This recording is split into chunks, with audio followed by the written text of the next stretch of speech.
Gustog baho-baho ang akong ex-boyfriend. Itago na lang ko sa pangalang Lorna. Goal kaayo ko karon ni DJ Sam kay gibulagan ko sa akong uyab nga si Jimboy. 9 months na mi ni Jimboy ug open na mi sa ana-ana. Ganahan kaayo si Jimboy mo kit-kit sa akong simod sa iling DJ Sam. Kanang wa gyud limpyo-limpyo. Kanang bao-bao pagbulad. Mura pag naiuna sa ginamos. Gani, gusto niya kanang naadyoy amoy gidaw.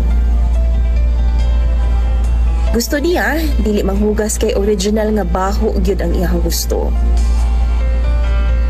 Mura siya og janitor fish, DJ Sam. Siya ang naga-general cleaning sa ako ang private part kumbaga during sa amo ang loving-loving. One time, 3 days nga naa siya sa business trip. Og sa pag-uli niya, timing nga bag-o kong ligo. Humot, og presko kaayo ko ni adtong tumura DJ Sam. Pero kabalo ka, imbis nga malipay, iyahan naman noon kong gibulagan. Nasuko siya nako kay ako adang gihugasan. Na dapat daw, pasagdan ra nako nga manimaho kini kay maugi daw ang iyahang giganahan o giapas nako. Why baho? Wala daw siya gana sa kama, DJ Sam.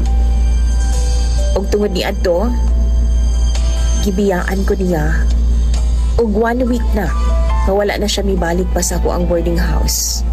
Ni chat o di ba ka mag-call, wala gyud DJ Sam. Unsa man ang akong buhaton, in love kaayo ko sa iyaha. Tabangi daw ko be, og hatagi ko ninyo sa inyong advice. Imong follower, Lorna.